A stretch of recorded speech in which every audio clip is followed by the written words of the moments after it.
नमस्कार दोस्तों। जब हम देश की सेना या देश की शक्तियों की बात करते हैं तो हमारे मन में सबसे पहले जिस देश का नाम आता है उसका नाम है इज़राइल, जो अपने चारों तरफ से दुश्मन देशों से घिरा होने के बावजूद भी, जिसकी पॉपुलेशन 1 करोड़ से कम होने के बावजूद भी वो उनसे लोहा लेता है और उन्हें हराता है।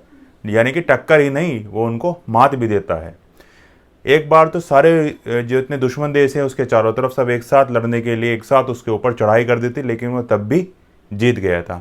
इसका कारण क्या है? इसका कारण ये है कि उस देश के जितने भी नागरिक हैं उनको हमेशा जो देश की सेना है उसके अंदर काम करना मैंडेटरी है, यानी कि सबको उसमें काम करना ज़रूरी है। वो उसके अंदर काम करते हैं तो उससे क्या होता है कि वो पूरी तरीके से ट्रेंड हो जाते हैं, यानी कि कोई ऐसी आपात स्थिति आती है तो वो भी एक सैनिक की तरह लड़ने लग जाते हैं।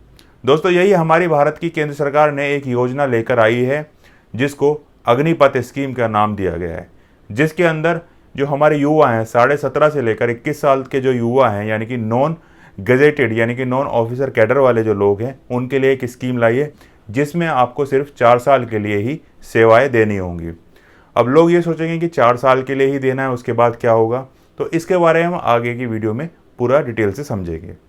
दोस्तों, कुछ लोग जो सेना में पूर्णकालिक भर्ती होती है तो वो भी 15 साल में उनको वॉलेंटरी रिटायरमेंट का एक मौका दिया जाता है कि 15 साल बाद आप रिटायरमेंट ले सकते हैं, या किसी को आगे सर्व करना है तो वो आगे सर्व कर सकता है। इसका कारण ये है कि ऐसी स्थिति बन जाती है फौज में नौकरी करते करते कि वो हमेशा दुर्गम इलाकों में पोस्टेड रहता है, तो उसको थोड़ा एक मौका दिया जाता है कि अगर आप एक आसान जगह या आसान जीवन जीना चाहते हैं तो आप पोस्ट रिटायरमेंट या कहें कि वॉलंटियर रिटायरमेंट ले सकते हैं। इस स्कीम के तहत आपको क्या करना होगा? इस स्कीम के तहत एक कॉमन पोर्टल बनेगा। जिस तरीके से हमारी जो सेना की भर्तियां होती थी इसी तरीके से इसकी भर्ती होगी। इसमें सब कैटेगरी वाइज है, नॉन मैट्रिक भी है, मैट्रिक है, इंटरमीडिएट है। उसके अलावा जितने भी कोर्स हैं उसके हिसाब से आपको ट्रेन किया जाएगा। 4 साल की नौकरी में पहले 6 महीने आपको ट्रेनिंग दी जाएगी। उसके बाद ट्रेनिंग के बाद इंडक्ट किया जाएगा भारतीय सेना में, चाहे वो एयरफोर्स है, चाहे वो नेवी है या फिर आर्मी है। दोस्तों, कुछ लोगों के मन में ये सवाल आ रहा है कि 4 साल सर्व करने के बाद क्या होगा? 4 साल सर्व करने के बाद ये होगा कि 25% जितना कोटा है, यानी कि 4 में से एक व्यक्ति को सेना में परमानेंट कमीशन दिया जाएगा। यानी कि आपकी क्रेडिबिलिटी, आपकी क्वालिटी, आपकी स्किल्स के तौर पर डिपेंड किया जाएगा कि आप किस लायक हैं, आपको कैसे मौका दे सकते हैं। इसके अलावा जो 75% लोग बचेंगे उनको CAPF में, यानी कि जो हमारे होम मिनिस्टर उन्होंने भी ट्वीट करके ये कहा है कि जो CAPF है, सेंट्रल आर्म पुलिस फोर्स, जिसको CISF, CRPF या BSF बोलते हैं, उनके अंदर प्रायोरिटी दी जाएगी इंडक्शन के तहत। इसी तरीके से यूपी सरकार ने भी निर्णय लिया है कि यूपी पुलिस के अंदर भी जितने 75% जो अग्नि वीर होंगे, जो अग्निपथ योजना के तहत जो भर्ती होंगे, उनको अग्निवीर का एक सर्टिफिकेट मिलेगा।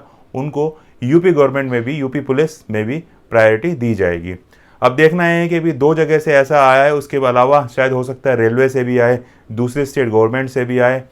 दोस्तों, इसमें जो तनख्वाह है, तनख्वाह का हिसाब ये रहेगा कि पहले साल 30,000, उसके बाद 33,000 कुछ है, उसके बाद 36,000, लास्ट में 40 के लगभग इन पैसा मिलेगा जो टोटल है।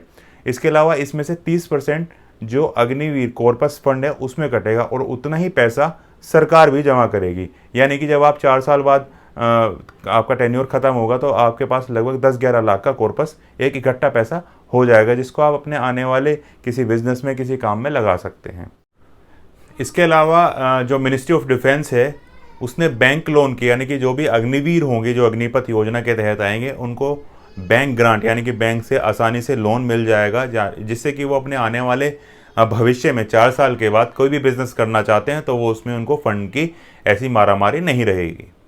इसी के साथ दोस्तों, सबके मन में ये सवाल उठता है कि अगर हम 4 साल के दौरान हमारे साथ कुछ मिसहैप हो जाता है, यानी कि हम दिव्यांग हो जाएं या हम शहीद हो जाते हैं, तो उस केस में क्या होगा?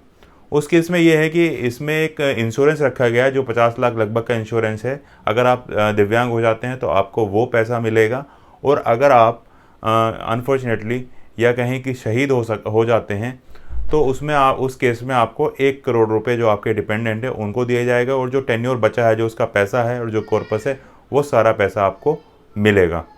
दोस्तों, देखना ये है कि ये इस स्कीम से हमारे देश की सेनाओं को कितना फ़ायदा होता है और इसका कारण क्या है। कारण समझते हैं। कारण ये है कि जो इस समय हमारे जो सेनाओं की जो एवरेज एज है वो है 32, यानी कि 30 साल से ऊपर की है, जिसको कम करने का टारगेट रखा गया था, जिसको कम करने के लिए ये योजना लाई गई है, जिससे कि हर 4 साल में जो युवा है वो रूटीन में, मतलब उतनी ही एज का युवा हमेशा बरकरार रहे, जिससे कि जो एवरेज एज है वो 26 तक या 25 तक बनी रहे।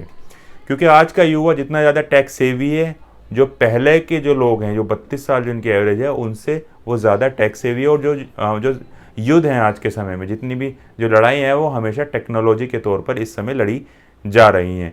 इसको टारगेट रखते हुए हमारे जो मिनिस्ट्री ऑफ डिफेंस ने ये स्कीम लॉन्च की है।